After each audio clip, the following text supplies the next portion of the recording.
Hello, dear listener. Welcome to Cinematic Ventures podcast. It's Gabriel here, and this is a little Christmas episode that I really wanted to make for you. And it will be a bit shorter. It's just I wanted to use the opportunity to wish you guys happy holidays, Merry Christmas, and obviously we have 2024 coming up.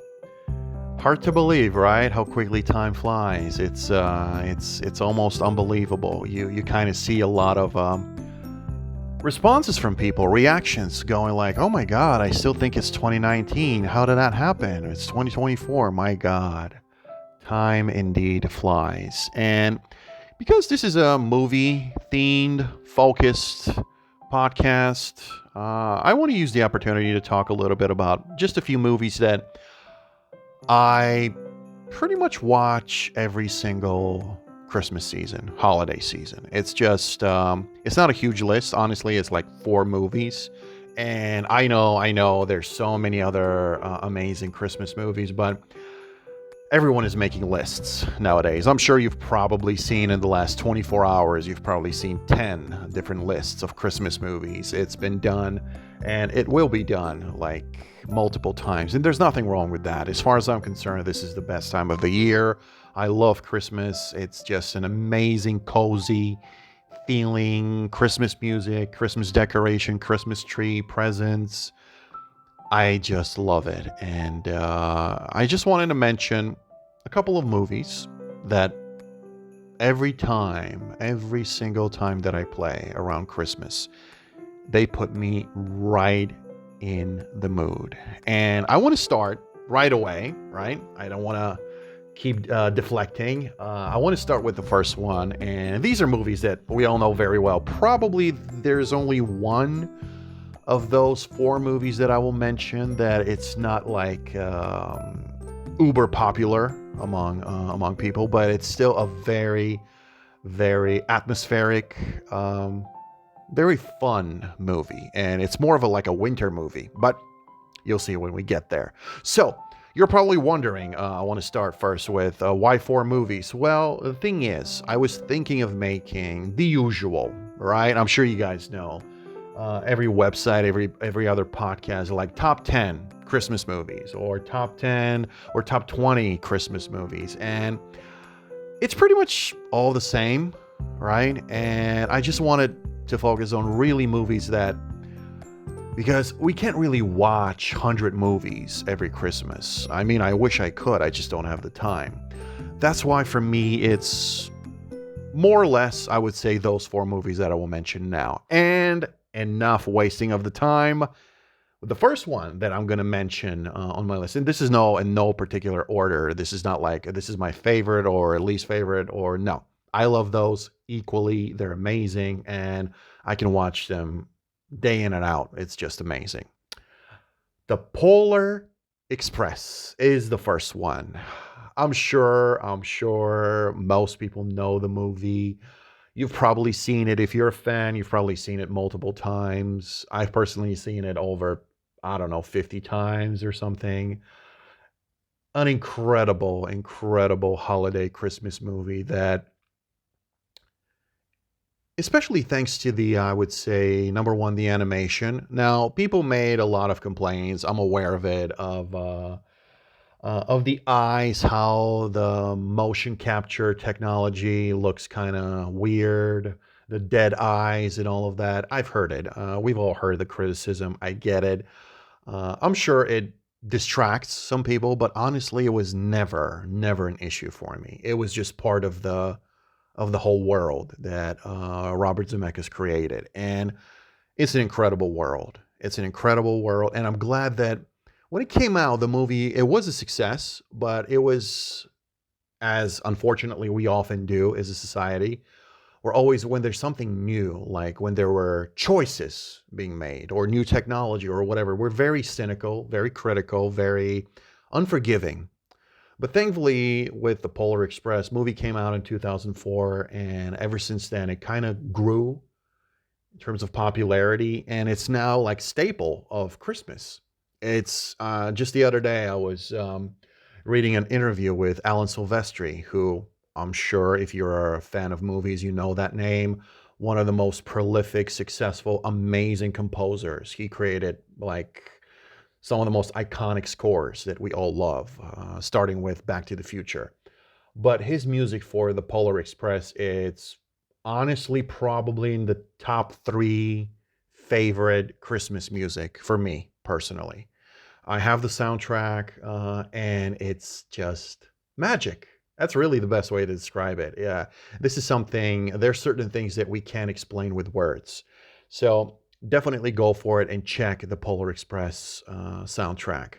But back to Alan Silvestri and what he said. He said himself that in the last few years, more and more people, when they talk to him, they share how much they love the Polar Express and how important that movie is for families. Families are watching it like a movie night on Christmas Eve or the days before or during Christmas or even after Christmas. Hell, I've heard people watching the movie in the middle of summer. Not exactly the Christmas season, but it's that much of a magical movie. And if you haven't seen that movie, and I'm sure there are people who haven't seen it, and if by any chance you're listening to the podcast to this episode now, go ahead, find it. It is streaming. I'm not sure where it was. Was it Amazon Prime, Prime Video? I'm not sure. I don't think it's on Netflix currently. I hope they include it because it's a masterclass. It's a masterpiece. And again, as far as I'm concerned, this is the opinion of Gabriel from Cinematic Ventures. I always say that if there are people who don't like it, it's fair enough. I'm sure you have good reasons, right? But this is definitely, I would say, the number one movie that I play when Christmas comes in, or the days before Christmas, or even as a background noise, as you call it, when I'm putting together the Christmas tree. It's that important for me, and I believe it'll continue to be. It'll continue to be an important part of my Christmas celebration and Christmas preparation. So yes, Polar Express, ladies and gentlemen. Number two on my list. It is a movie that I think people will talk about for centuries. I don't think it'll ever go away. And it is Home Alone. But not Home Alone 1. You're probably thinking, oh yeah, Home Alone 1, right?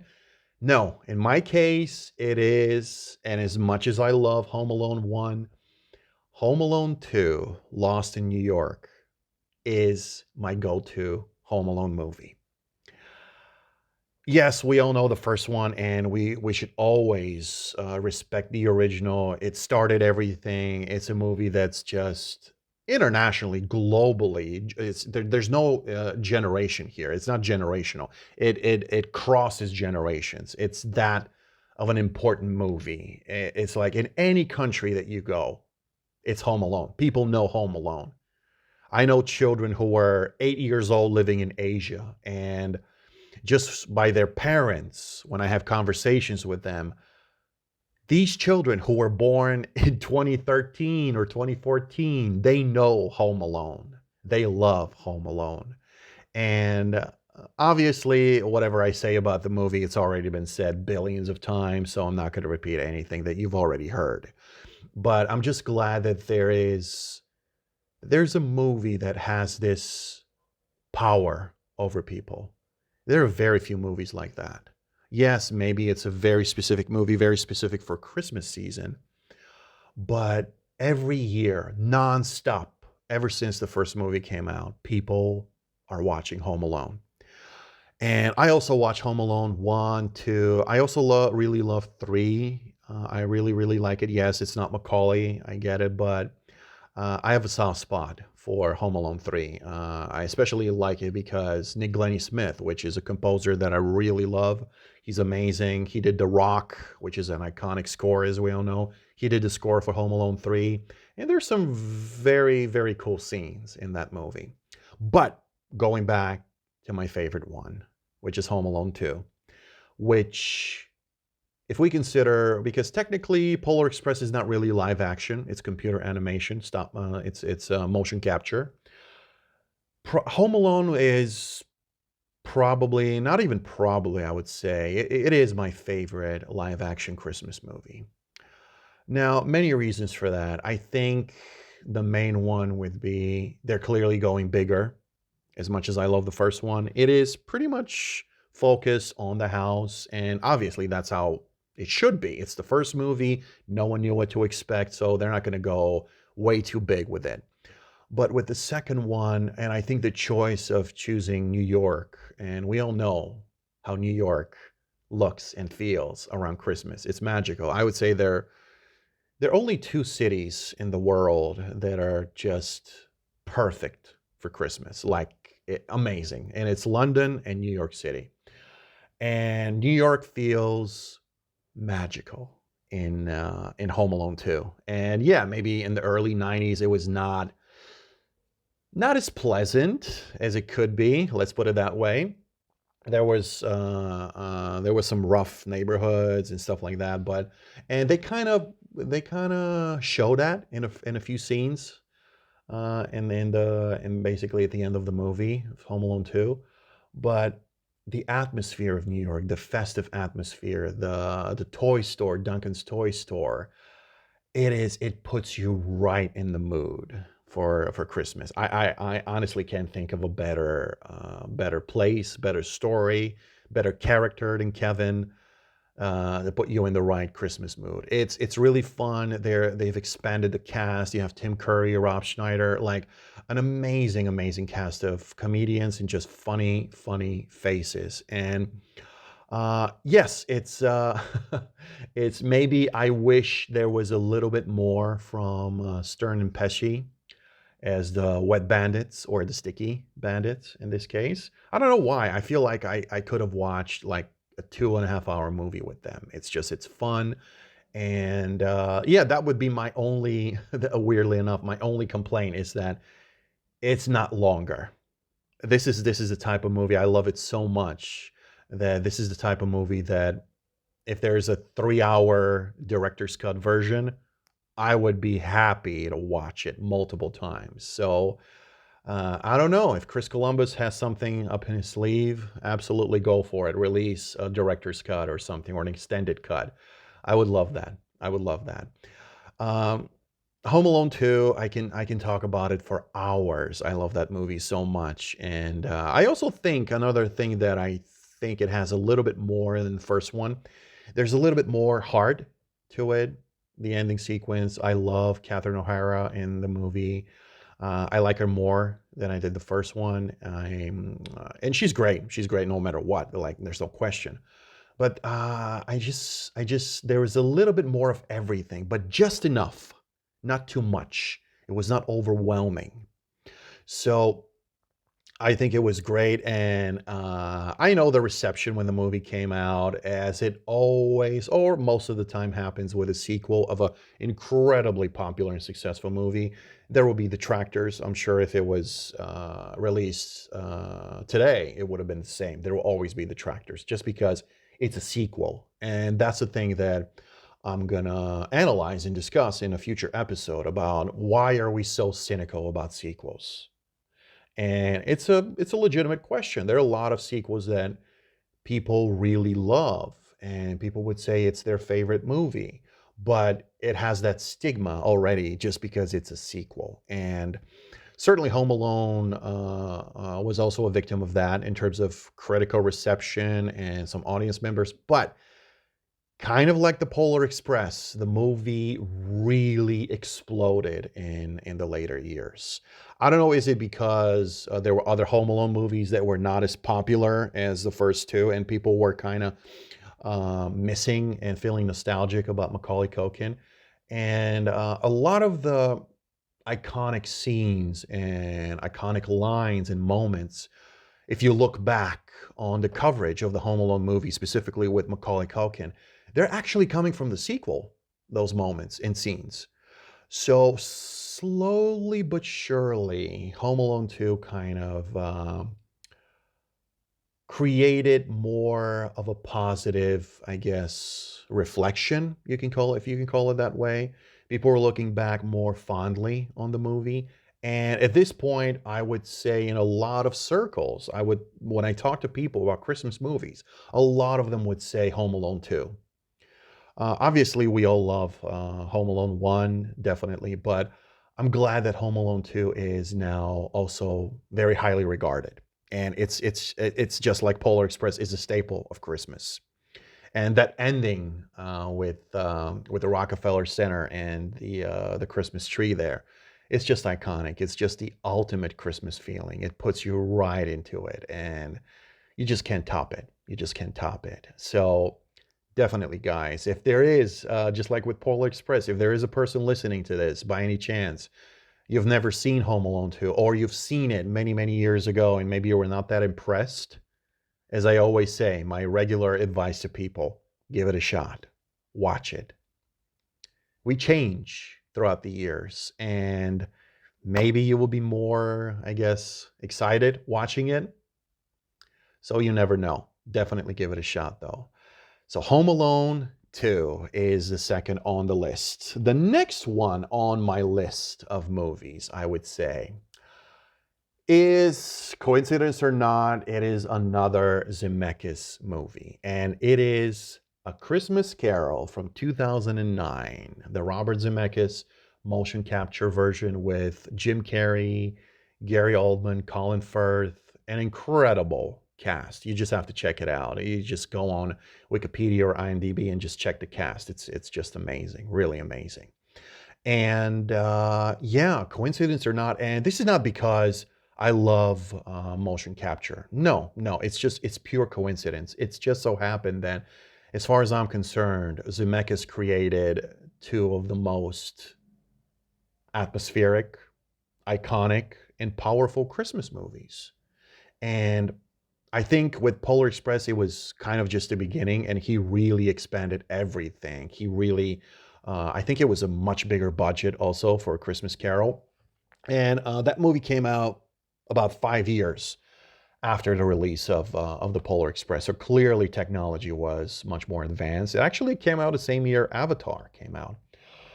And yes, we all know Christmas Carol. We've seen so many other versions of it. I love all of them, and I'm sure people have said so many things. So I'm not going to go like in every single little detail. But what I really love about that movie is, unlike the Polar Express, which is doesn't really have any like scary scenes, and then there's like something that would make you feel a bit better, like a scene that makes you feel a little bit better.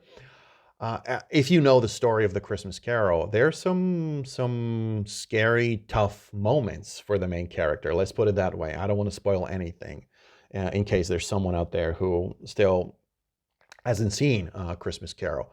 But the character goes through a lot of emotions, and again, I would say the main thing. I'm not taking anything away from the actors.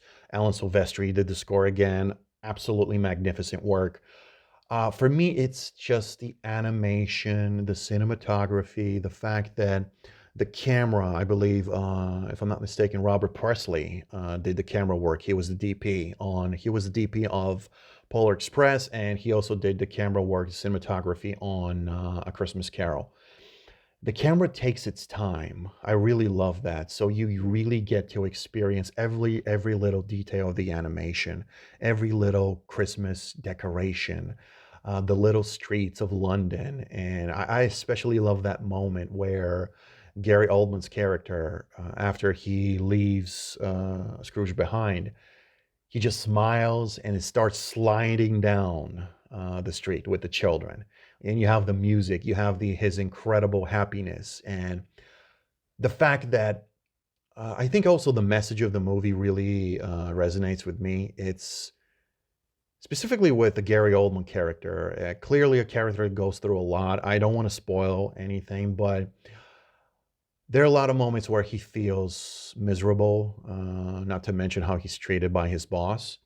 But then he turns, and the Christmas spirit, the Christmas atmosphere of everything surrounding him outside of his work just makes him smile. And he's just genuinely excited, especially in that moment when he's sliding down the street and just laughing with the children and says, "Merry Christmas." It's something that it really sends a message and it makes you realize life is difficult for all of us in one way or another. Doesn't matter how rich you are, doesn't matter where you live, how many cars you have, how much money you have in the bank, it doesn't matter. Life could be very difficult, but there are moments, there are certain celebrations, holidays that really can put a little smile on your face and make you realize that, hey, life is not that bad. There are some good things happening, and I should acknowledge that. I should appreciate that. And that's one of the messages that the movie clearly sends. And I'm all for that. I'm really all for that. And it really reflected on me and my own experiences. So that's one of the main reasons why I love the movie so much. It's the message that no matter what happens, there are a lot of positive things in our world, and we should appreciate them.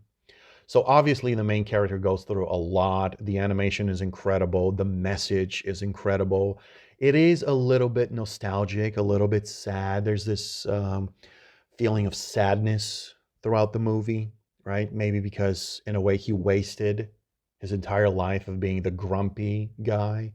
And he kind of realizes that too much time already passed. But still, at the end of the movie, it's not like a depressing ending. And there's something that we all learn. So I would say, in terms of just pure celebration of Christmas in the Christmas spirit, and more of a like a childlike experience. I would say the Polar Express is better, but for more, I would say, mature audiences, and maybe in the kids that grew up eventually, we all grow up. I think Christmas Carol is the right fit. They both are amazing. It's a great, if you do a marathon of Christmas movies, just do The Polar Express, followed immediately by A Christmas Carol. Both, again, by Zemeckis. I think you're going to have a great time. So this is number 3 on my list, A Christmas Carol. Oh yeah, and I just want to mention Jim Carrey is incredible in the performance. Yes, it's a performance capture, motion capture, but you can still see it's Jim Carrey, and the mannerisms, the face movement. It's just he gave it all, and I thank him for that. I thank him for his hard work on this one. Much appreciated. And here we are at number 4. And in this case, it is a movie that not as popular as the ones that I already mentioned. But it's a movie that it has its fans, certainly, but I think it could be way more popular. And if I can help it, I would continue to push it when it comes to Christmas movies. It is Snow Day from 2000. It is actually a Nickelodeon picture in cooperation with Paramount Pictures. It is directed by Chris Cog. It's actually quite a good cast of characters. You have Josh Peck, Emmanuel Shrieky, and Gene Smart, Chevy Chase, and Chris Elliott. Chris Elliott is quite funny in that movie. So Snow Day, it's a movie that it kind of went under the radar when it first came out in 2000. Thing is, if you look at the box office, the movie was actually successful. The movie was a hit. It's not a flop, like some other examples of movies being rediscovered again. This was an actual success, but still, it did not get, I guess, appreciated enough in its time. And it's not necessarily a Christmas movie, like exactly about the celebration. It's more like the season of winter, but you can definitely feel it. Just when you watch a few frames of that movie, you're like, oh yeah, this just puts me right in the Christmas spirit and Christmas mode, Christmas vibes. So again, it's not like the Polar Express, where you have the sounds, the incredible Christmas music, like everything is strictly focused on Christmas. But it's such a fun winter themed movie that maybe it's just me. Maybe you'll let me know, guys. If you've seen the movie, let me know how you feel. If you kind of accept it as a Christmas movie, even though it's not explicitly a Christmas movie, but in a way, for me, is kind of like Die Hard of this huge debate. Is Die Hard a Christmas movie? Well, what's the definition of a Christmas movie? Is it about Christmas, right? That are happening specifically for Christmas, characters that are referencing Christmas and all of that. If that's the case, not really a Christmas movie, but it takes place during Christmas, clearly, right? So a lot of people connected with that. So for them, it is a Christmas movie, and it's absolutely okay. So I don't really see an argument. I don't see the point of this. In a way, it's the same for me with Snow Day, right? Not explicitly a Christmas movie like the ones that I already mentioned, like with such a huge Christmas atmosphere, and it's like you are absolutely surrounded by Christmas themed discussions, characters reflecting on Christmas. No, not at all. But it's still a very atmospheric in a positive way movie. Very fun. And actually, the way it's been shot, I was really surprised. I don't know. I don't really own the DVD or the Blu-ray, so I don't know if there's a making of or audio commentary, but it looks really good. As a winter movie, it looks so good. It's basically about a snow day, right? About a couple of kids who are fighting against a snowplower guy, actually, and played by Chris Elliott. And it's like this war between the kids and that guy. And it's like the whole neighborhood, the whole city is covered in deep snow, like out of the blue. No one expected it. That's kind of the surprise in the movie. And a lot of adventures happen in that big snow. So again, not exactly the Christmas movie that you would expect, that you would see in like Christmas list, but for some weird reason, I don't know, maybe I've seen it way too many times on Christmas Day or whatever. It's just a Christmas movie for me. I just consider it that way. Technically, I could be wrong, but again, that's just my feeling, and I will always include it on the list. And it's a type of movie that I will always quote unquote promote because I just think it deserves more appreciation, more discussion, and I think more people should see it.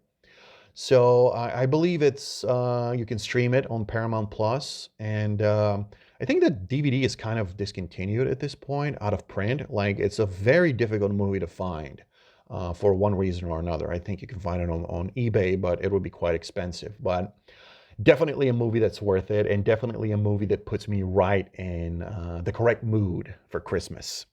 So I don't want to reveal too much. I can talk about a lot of scenes that really made me laugh, continue to make me laugh, but I want you guys to be able to experience it yourself. So if you're listening and you've never seen Snow Day, track it down. I'm sure you're going to be able to find it.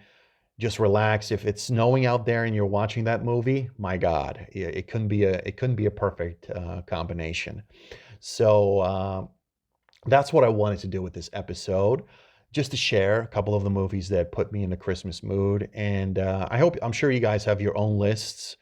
Probably you have some of the movies that I already mentioned, but whatever the movies are, whatever works for you, Die Hard, even Die Hard 3 in a way, it takes place during Christmas. So here's the trivia for you. So yeah, a lot of people forget that, but yeah, Die Hard 3. Um, Whatever the movie that works for you, whatever Christmas movie works for you, pop it in, watch it. We are growing up. Doesn't matter if you're 15 or 55, we're growing up. And unfortunately, a lot of people would say that as we grow older, we kind of don't feel the Christmas spirit as we used to feel it when we were children, which it kind of makes sense, right? We used to get presents, a lot of presents under the Christmas tree when we were kids. And when we grow up, this doesn't really happen. And a lot of people lose the connection with Christmas. And it kind of makes me sad because for me, I will continue to cherish Christmas, will always be the best time of the year for me, even when I myself were feeling like, oh my God, like I don't feel the same way that I used to feel when I was 12 or 11. And again, it makes sense. We grow up, life changes. We become adults. We start to worry about so many other things, and it's totally understandable. But at the same time, I always believe that we need to spend a little bit of time appreciating Christmas and just to sit down after work. If you're a hardworking person, just sit down after work, glass of wine or juice or whatever you fancy. Just sit next to the Christmas tree and just reminisce. Just look back, spend some time with yourself, with your own thoughts, play some Christmas music, and I believe you're gonna remember why Christmas is so special and continues to be special for people of all ages. So yes, the world is cynical. The world is bad, and we're surrounded by a lot of bad news. But there's still a lot of good things happening, and Christmas is definitely one of those things. So make sure to appreciate it. Make sure to enjoy it. As I'm recording this, it's just a few days left, actually, until Christmas Eve. So I hope you have a good one. I hope you are with your family, the loved ones. I hope there are a lot of smiles, a lot of Christmas cheer, and a lot of gifts. No matter how old we get, we can always get a gift, and we can always appreciate a gift. So thank you for listening. This was the episode, my Christmas episode, I guess. And if you haven't seen any of the movies that I mentioned, there's still time until Christmas. Definitely check them out and let me know how you feel. Just give me the feedback. And yeah, I appreciate your time as always. Thank you for listening. Thank you for listening to my blabbing. We will be back. I will probably do end of the year podcast, maybe about what to expect next year or what is my impression of the year that is passing right now, 2023. We'll see. But I'll try to surprise you with something interesting. Thank you again. Have a great one. Enjoy Christmas. Stay safe. Be with your family and friends. And we will be back with another episode very soon. Signing off, Gabriel. Talk to you soon. Bye-bye.